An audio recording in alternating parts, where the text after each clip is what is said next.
আমরা চাই যে অন্তত আগামীতে নির্বাচনটা তার একটা ফেয়ার নির্বাচন করুক, সেই আলামতও কিন্তু দেখা যাচ্ছে না।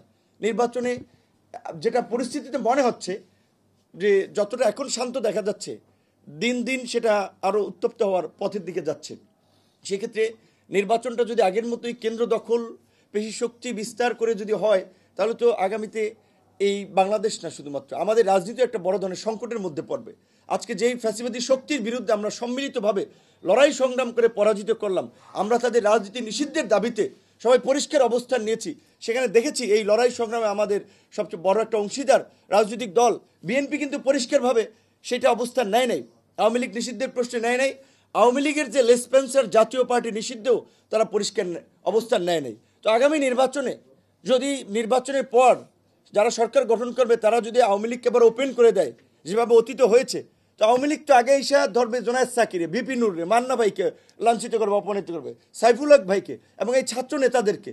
কারণ বড় যারা রাজনৈতিক দল, যাদের একটা বিশাল কাঠামো আছে, যেমন বিএনপি কথা, জামাতের কথা, তাদেরকে তো নানানভাবে একটু নেগোসিয়েশন করে রাখার চেষ্টা করবে।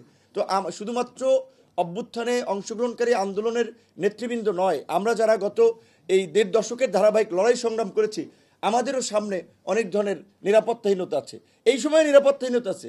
রাস্তাঘাটে আমরা বেরোচ্ছি, অনেকের পয়সাপাতি হয়েছে, তাদের 2-3 জন সিকিউরিটি গার্ড থাকে, আমাদের নিরাপত্তাটা কে দিবে?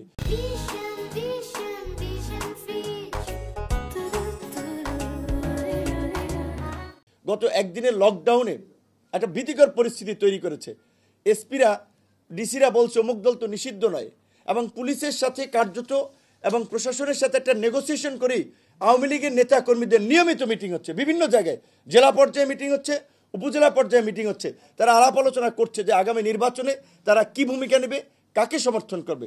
এই সরকার অভ্যুত্থানের সরকার হয়েও আওয়ামী লীগ এবং এই ফ্যাসিবাদের প্রশ্নেও একটা জোরালো অবস্থানটা নিতে পারে নাই। কাজে এইরকম একটা হজাবরলা পরিস্থিতির মধ্যে দিয়ে নির্বাচন হয়ে গেলেই একেবারে আমরা স্বর্গে চলে যাব এবং সব সমস্যা থেকে পরিত্রাণ পেয়ে যাব, এইটি আমি মনে করি না।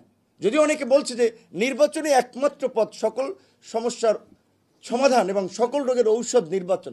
অবশ্যই নির্বাচন প্রয়োজন, নির্বাচন আমরা চাই, কিন্তু শুধুমাত্র নির্বাচন হয়ে গেলেই এই সংকট থেকে আমরা উত্তরণের পথের দিকে যেতে পারবো না। তার জন্য আমাদের একটা রাজনৈতিক সমঝোতা, রাজনৈতিক কমিটমেন্ট, একটা রাজনৈতিক অঙ্গীকার প্রয়োজন।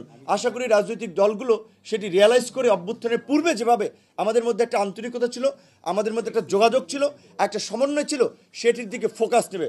অন্যথায় ক্ষমতায় যেও কিন্তু স্থিতিশীলভাবে রাষ্ট্র চালাতে পারবে না। ধন্যবাদ।